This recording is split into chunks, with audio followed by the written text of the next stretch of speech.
Hey everybody, Rick here with the word for Wednesday. Just wanted to let you know there's some beautiful things happening right now as our fall season's coming to an end. It's been a great fall, one of the most majestic color-wise I've seen here.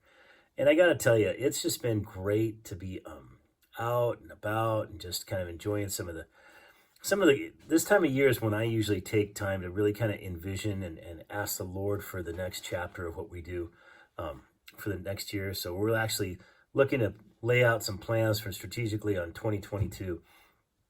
And one of the things that just strikes me is just the idea of the struggle that these last 18, 19, 20 months have been for us. And there's a passage in 1 Corinthians that I kind of want to encourage you with. It says this in 1 Corinthians 10, verses 12 and 13. So if you think you are standing, watch out that you do not fall. No testing has overtaken you. That is not common to everyone. God is faithful and will not let you be tested beyond your strength. But with the testing, he will also provide the way out so you may be able to endure it.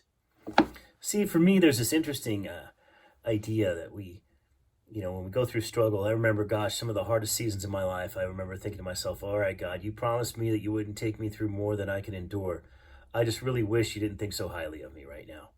And in so many ways, we're just that people that don't realize that there's a reason and there's a sense of limitation to what God will allow. We often wonder that, God will he really be the one that is this really going to take me to the end of myself?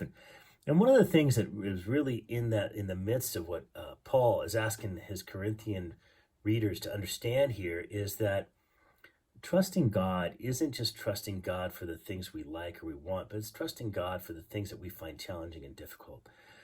That is really where our faith and our trust and our love is stretched, not in the comfortable time, but in the extremes. I often think to myself when I look back at my life and think, when did I grow the most, or when was God most real to me? Well, that's really in the hardship and in the struggle, when things were just beyond my understanding, harder than I thought I could handle, but yet God knew, and God pushed me to a place and put me in a place where I understood that there's so much more than what my definitions of my life are. See, usually when God puts us in those positions, it's a redefining, don't you think? Redefining of who we are, what we believe, what we trust in, what is real. And we come out the other end realizing that God was right. He was right all along. And he wasn't here to hurt us. He was here to shape us.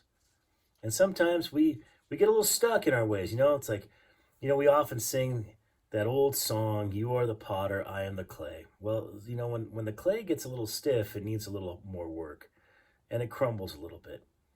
And that reshaping keeps us pliable, keeps us in a state of perpetually saying yes to God and that openness.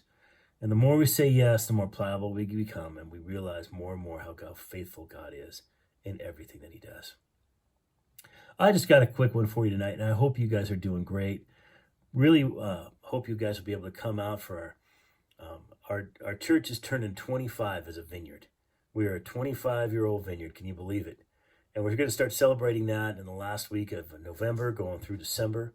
We're pairing it up with our Advent calendar, and hopefully you guys will be with us and be able to enjoy everything that we celebrate and what God has done over the course of these years. Bless you all. Have a great night. And I hope I see you Sunday. And by the way, while we're talking about Sunday, I know I was about to finish, but there is so much more that is happening in person than could ever happen online. So just take this from me as a heart to heart. I'm inviting you to come because the prayer, the contact, to see someone smile, to feel the presence of the Spirit in the room, that's a powerful thing. So come on out. Love to have you at 10 o'clock Sunday morning. Check us out online for more information. Take care.